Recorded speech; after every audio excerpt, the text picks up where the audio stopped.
क्या आपने कभी सोचा कि जब दुनिया भर की सरकारों के पास नोट छापने की मशीन है तो ये सरकारें भला ढेर सारा पैसा छाप सबको अमीर क्यों नहीं बना देती? सोचिए, अगर सबके पास अनलिमिटेड पैसा हो जाए तो क्या होगा? अरे भाई, सब अमीर होंगे और क्या होगा, सबके सब अंबानी बन जाएंगे। फिर ना कोई अमीर रहेगा ना कोई गरीब, गरीबी मिट जाएगी और किसी को काम करने की कोई भी जरूरत नहीं होगी।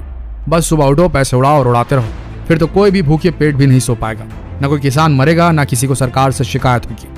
तब तो कोई भीख भी मांगते हुए नजर नहीं आएगा, हर तरफ खुशियां ही खुशियां होंगी। लेकिन एक मिनट जरा ठहरिए, ये अपने सपनों पर ब्रेक लगाइए जरा। अनलिमिटेड पैसा छप गया तो हर तरफ हाहाकार मच जाएगा। आज हम इसी सवाल से पर्दा उठाकर इसे सुलझाएंगे और इस सवाल को समझने के लिए आपके दिमाग में ये फॉर्मूला बैठ जाना जरूरी है। किसी भी देश की उत्पादन करने की क्षमता, कितने गुड्स हैं उसके पास और कितनी सर्विसेज प्रोवाइड कर सकती है उस देश की जनता।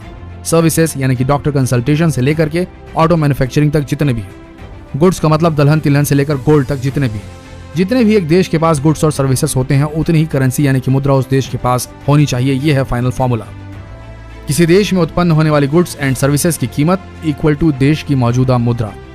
इसे थोड़ा सिंप्लीफाई करके देखें तो ये मान के चलिए कि देश अगर एक बड़ा बाजार है और वहां एक सीमित अमाउंट में गुड्स हैं यानी कि प्रोडक्ट्स हैं, तो ये मानकर चलिए उन प्रोडक्ट्स की खरीदी और बिक्री के लिए जिन टोकन्स का प्रयोग किया जाता है वो ही करेंसी है। अगर हम करेंसी की संख्या बढ़ा दें तो भी उस देश में प्रोडक्ट्स या गुड्स की संख्या में तो वृद्धि हो ही नहीं सकती। होगा ये कि पैसा ज्यादा होगा पर गुड्स नहीं। कंफ्यूजिंग लगा? चलिए आपको थोड़ा सा इजी करके समझाते हैं। अब हम इस बात को उदाहरण के जरिए समझते हैं। मान लो कि किसी देश में 5 लोग रहते हैं और सबके पास 100 रुपए हैं और उस देश में 50 किलो चावल पैदा होता है। तो उस 50 किलो चावल का टोटल कीमत कितनी होगी? 100 गुणित 5 इक्वल टू 500। अब मान लीजिए उस देश के पास नोट छापने की मशीन है और खूब सारे नोट उन्होंने छापे और बांट दिए सब में। तो अब सबके पास अगर हजार रुपए हैं तो अब उन 50 किलो चावल का टोटल मूल्य क्या हुआ? 1000 इंटू 5 इक्वल टू 5000। अब उन्हीं 50 किलो चावल की कीमत 500 से 5000 हो गई। ये आपने गौर किया? मतलब तो आप अब समझ ही गए होंगे। नहीं तो चलिए थोड़ा और विस्तार से आपको समझा देते हैं। सरकार जितना ज्यादा नोट छापेगी उतनी ज्यादा महंगाई बढ़ेगी और इसी को हम मुद्रास्फीति भी कहते हैं, यानी कि डीवैल्यूएशन ऑफ करेंसी हो जाएगी। चलिए इसे हम आपको दूसरे तरीके से भी समझाते हैं। मान लीजिए कि सरकार ने बहुत सारे पैसे छाप दिए और सब मालामाल हो गए, सबके पास लाखों करोड़ आ गए। तो जब हम मार्केट में साबुन खरीदने के लिए जाएंगे तो उसकी कीमत 50 रुपए होगी। दुकानदार भला आपको कम पैसे में क्यों देगा? आपके पास तो बहुत पैसा है। अरे भाई, दुकानदार की भी तो लालच बढ़ेगी। धीरे धीरे सबकी कीमत आसमान छूने लगेगी। साबुन से लेकर हर चीज के दाम जो है वो आसमान पर रहेंगे। कच्चे माल से लेकर तैयार माल तक सभी वस्तुएं मिलेंगी, लेकिन दाम थोड़े ज्यादा हो जाएंगे। लेकिन सब जानते हुए भी इतिहास गवाह है कि 2 देशों ने ये बहुत बड़ी गलती की थी। उन्होंने जरूरत से ज्यादा पैसा छापा था, ये सोचकर कि इससे गरीबी मिट सकती है। उन 2 देशों में से पहला देश है जर्मनी। प्रथम विश्व युद्ध के बाद जर्मनी की अर्थव्यवस्था चरमरा गई थी। युद्ध की जरूरतें पूरी करने के लिए जर्मनी ने बहुत सारे देशों से कर्ज लिया था, मगर युद्ध में हुई हार के बाद वह कर्ज नहीं चुका पाए। जर्मनी ने सोचा कि हम खूब सारा पैसा छापकर अपना कर्ज उतार देंगे। बस फिर क्या था, जर्मनी ने यही किया और उन्होंने अनलिमिटेड अमाउंट में पैसा छापा और फिर नतीजा यह हुआ कि वहां की मुद्रा का डीवैल्यूएशन, अवमूल्यन हो गया और वहां की महंगाई आसमान छूने लगी। दूसरा है जिम्बाब्वे। बहुत साल पहले जिम्बाब्वे ने भी जर्मनी जैसी गलती की और बहुत सारी करेंसी छाप दी, जिसका नतीजा हुआ कि वहां की मुद्रा का अवमूल्यन यानी कि डीवैल्यूएशन हो गया, हजारों गुना बढ़ गया, जिससे और अब लोगों को ब्रेड और अंडे जैसी बेसिक चीजें खरीदने के लिए भी बैग भरकर पैसे देने पड़ते हैं, क्योंकि करेंसी ज्यादा छापने से वहां की करेंसी का डीवैल्यूएशन हो गया है, अवमूल्यन हो गया है। इतना हो गया है कि एक यूएस डॉलर की कीमत 25 मिलियन जिम्बाब्वे डॉलर के बराबर हो गई है। इतिहास में इस घटना को जिम्बाब्वे की अति मुद्रास्फीति के नाम से जाना जाता है। तो दोस्तों, क्या आप समझ गए कि आप जितने नोट छापेंगे उतने ही आपको महंगाई का सामना करना पड़ेगा और ऐसा करने से उस देश का आसमान छूता हुआ स्टॉक मार्केट भी जमीन पर आ जाएगा। करेंसी नोट जो हम यूज करते हैं उनकी अपनी कोई कीमत नहीं होती, उनकी सिर्फ एक्सचेंज वैल्यू होती है कि कितने सामान के बदले आप उस नोट को देते हैं, और इसलिए इसे लीगल टेंडर भी कहा जाता है।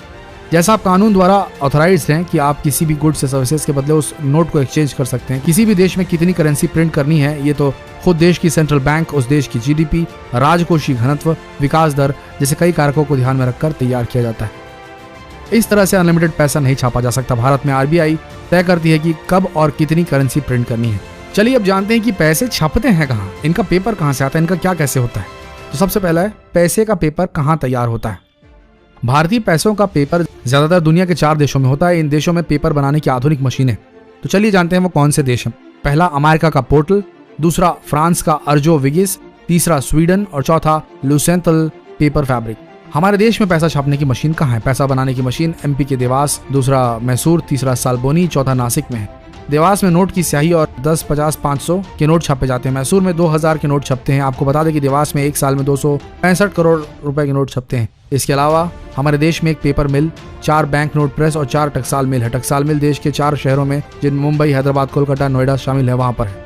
नोट छपाई के पेपर होशंगाबाद और विदेशों से इंपोर्ट किए जाते हैं। इंडियन नोट में 3 जगह का पेपर यूज होता है। पॉइंट नंबर 1, महाराष्ट्र की करेंसी नोट प्रेस CNP से आता है। और दूसरा जो आता है सोर्स, वो है ज्यादातर पेपर MP के होशंगाबाद मिल से आता है। तीसरा, कुछ पेपर विदेशों से इंपोर्ट किया जाता है। नोट बनाने में खास कॉटन से बने पेपर और खास स्याही का इस्तेमाल होता है। ये स्याही देवास के बैंक, नोट प्रेस और सिक्किम में स्विस फॉर्म यूनिट में बनती है। पैसे कैसे छापे जाते हैं? विदेश और होशंगाबाद से आए पेपर को सीमेंटन मशीन में डाला जाता है। इसके बाद इसे दूसरी मशीन इन टैबू मशीन में डाल दिया जाता है। मशीन से निकले नोटों की शीट पर अच्छे और खराब नोटों को अलग अलग कर दिया जाता है। इसके बाद सही नोट पर नंबर डाला जाता है। नंबर डालने के बाद एक एक नोट को चेक किया जाता है।